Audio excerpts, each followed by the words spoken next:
Guys, andito na nga pala tayo sa Luzon Datum. Ito, ayan. Ayan. Isa sa makasaysayang lugar dito sa okay. At doon tayo galing pumapas. Ayan. Ayan, yung karagatan. Then dito bago ka makapasok, may konting donasyon doon. Donasyon lang naman. And then dalawa yung option nyo. Sa ngayon kasi hindi pa ata nakakapasok ang sasakyan. Pwede tayo magmotor papunta doon. Nakakalusot naman ng motor. Tapos ito yung Balanakan View Deck. Ayan, pwede kayong umakyat dyan doon sa pinakamataas. Hindi ko lang sure kung ilang step to.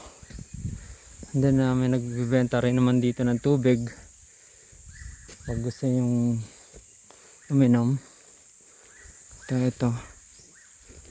yung bali tita, ano gagawin dito sa hagdan na to? Pwede magdikit ng mga sticker. Okay. Okay. Para sa ano, yung Balanakan View Deck. Ayan. Ganda. Ayan. Then ito meron tayong Luzon Datum. Doon tayo aakyat sa taas na yun. Ayan. Maglagay muna tayo ng donation. Sobrang tahimik dito guys. Mapapakinggan mo lang yung tunog ng ibon. Sabi niya wah wah. Ayan. Dala natin yung ating XXR tayo. Galing tayo ng Antipolo. Ayan.